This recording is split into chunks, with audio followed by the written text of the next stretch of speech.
नमस्कार, आपण पाहताय सांगली न्यूज.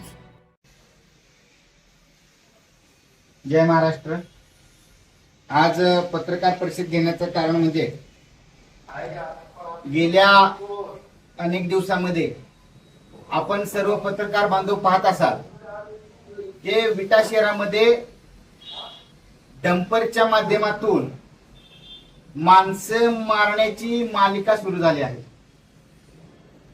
गेल्या 5-6 महिन्यापूर्वी छत्रपती शिवाजी महाराज चौकामध्ये आपल्याला माहित असेल एका मावशींना त्या डंपरने अक्षरशः एखाद्या प्राण्याला मारावं त्या पद्धतीनं त्या मावशींचा त्या डंपर चालकाने त्या डंपरच्या मालकाने बळी घेतला.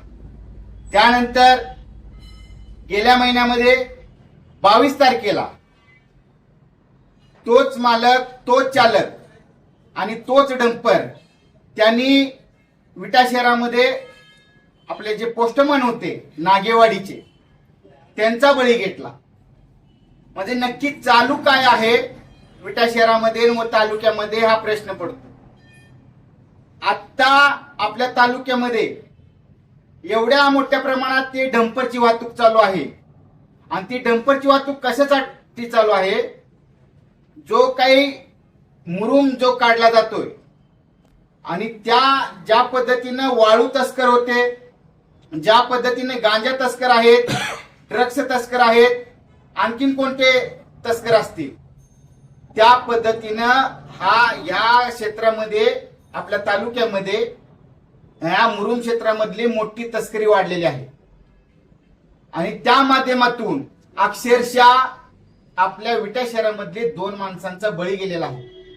हे कोण आहे डंपर चालक, हे कुणाचे कार्यकर्ते आहेत, हे जे मालक कोण, पण त्या लोकांच्यावरती जर कारवाई झाली तर त्यांना एका आठवड्याच्या किंवा 3 दिवसामध्ये जामीन मिळतो. म्हणजे खऱ्या अर्थानं आपल्याला सर्वांना पत्रकार बांधवांना मला सांगायचं आहे, ह्या लोकांनी काही परवाना काढलाय का माणसं मारण्याचा? चौकामध्ये आले तर यांची वाहनं शिस्तीत चालत नाही. अक्षरशः कुठे तर बाहेर रस्त्याला महामार्गावरती ज्या पद्धतीने आपण वाहनं पळवतो त्या पद्धतीने नालायक मंडळी वाहनं पळवत आहेत.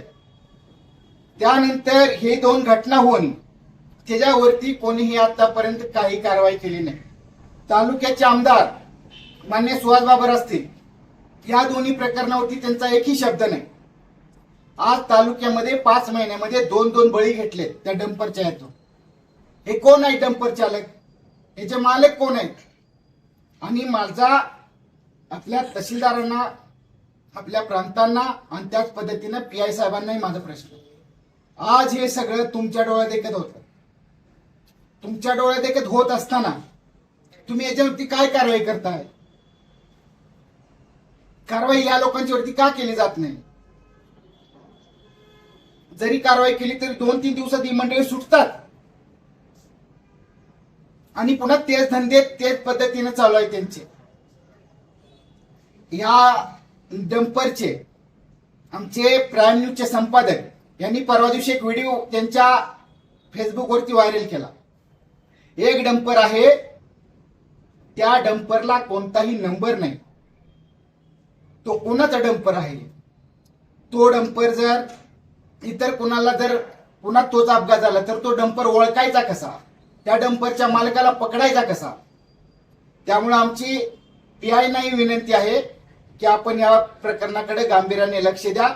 जे डंपर चालक आहे, ते डंपरचे मालक आहे, त्या सर्वांच्यावरती कारवाई झाली पाहिजे. एकूण आपल्या तालुक्यामध्ये डंपर किती आहेत, त्याचे मालक कोण आहेत, जे चालक आहेत त्यांचे परवाना आहे का, या सगळ्या गोष्टीवर त्यांनी तातडीने बैठक घेऊन या सगळ्या डंपर मालकांना बोलून घ्यायला हवं, त्यांच्यावरती कारवाई करायला हवी. हे मला आपल्या तालुक्यांच्या PI न सांगायचं. 15 दिवसामध्ये जर तुम्ही या लोकांच्यावरती जर कारवाई केली नाही तर 16व्या-17व्या दिवशी तहसील कार्यालयाच्या बाहेर शिवसेना बेमुदत आंदोलन करेल. शिवसेनेला एवढंच सांगायचं आहे की ही जी अपघाताची शृंखला आहे आणि ज्या लोकांचा इथं बळी जातो, ज्या लोकांचा इथं जीव घेतला जातो, जीव जातोय, त्या लोकांच्या कुटुंबाची अवस्था काय होत असेल, कुणाच्या घरातला करता जातो, कुणाचा आधार जात असतो, आणि आज बघायला गेलं तर आपल्या तालुक्याचे जे नेते मंडळी आहेत किंवा प्रस्थापित आहेत, कोण विरोधी पक्षाच्या बाकड्यावर बसला असेल, आज ही सर्व लोक आपापले उमेदवार निवडून आणायच्यात व्यस्त झालेले आहेत.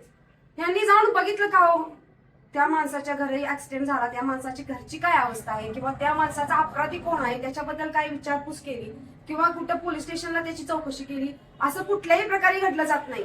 आज विचार करा तुम्ही, या डंपरवाल्यांना काय सर्टिफिकेट दिलंय का हो? तुम्ही जावा आणि अपघात करा आणि तुम्हाला तिसऱ्या दिवशी जामीन आहे. आज कायद्याच्या दृष्टिकोनातून जर बघितलं तर बेलेबल ऑफेन्स आहे, ठीक आहे, पण कुठल्या पार्श्वभूमीवर? तोच डंपर, तोच ड्रायव्हर, तोच मालक आणि मरणारा मात्र दुसराच कोणीतरी आहे. असे किती जणांचे बळी हे लोक घेणार आहेत? मग त्यावेळेस मला खरंच निक्षून विचारणं आहे ट्रॅफिक पोलिसांना सुद्धा की ज्या वेळेस तोच डंपर आणि तोच ड्रायव्हर पुन्हा त्याच रस्त्याने प्रवास करत असतो त्यावेळेस तुमचं लक्ष कुठं असतं? ज्या ड्रायव्हरच्या हातून 2-4 महिन्यापूर्वी एखाद्या महिलेचा बळी घेतला जातो, अपघात म्हणता येणार नाही कारण ती जर सिच्युएशन बघितलं तर मागणून येऊन तिने धडक दिलेली आहे आणि त्या धडकेत ती मागल्या चाकाखाली आली. आणि आता दुसरा घडलेला अपघातही अगदी सेम टू सेम त्याच प्रकारे घडलेला आहे. मागणं येऊन धडक देऊन परत ते मागल्या चाकाखाली जाऊन अक्षरशः त्या लोकांचा चुराडा झालेला आहे. आणि असं असताना मग ट्रॅफिक पोलिसांचं लक्ष कुठं आहे? मग हे का जाणून बुजून कानाडोळा केला जातोय का? या डंपरचे मालक कोण आहेत? मग यांच्याकडे जाणून बुजून दुर्लक्ष केलं जातंय का? आणि असं जाणून बुजून दुर्लक्ष करत असताना ह्या ज्या लोकांचा बळी जातो याला जबाबदार कोण? आज हा आमचा ठासून प्रश्न आहे. आज तिसऱ्या दिवशी त्याला टेबल जामीन मिळतो, पण ज्यावेळेस तो जामीन मिळत असताना त्याची मागली पार्श्वभूमी बघितली पाहिजे. ज्यावेळेस तो पहिला अपघात करतो त्यानंतर त्याला लगेच परमिशन कोण देतं डंपर चालवायला? आणि परत त्याच माणसाकडे परत तसाच अपघात घडतो. म्हणजे हे किती दुर्दैवी आहे. एखादा व्यक्ती खोकार गुन्हेगार असेल आणि आम्हाला माहित आहे तरी पण आम्ही त्याला जामीन देतो आणि जा बाबा अजून एखाद्याला मारून ये. हा असाच प्रकार झाला असलेला आहे.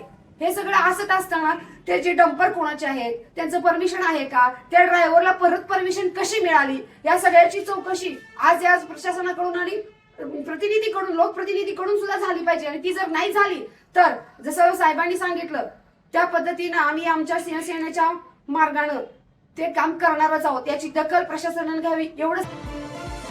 सांगली न्यूजसाठी विद्याधर कुलकर्णी, विटा.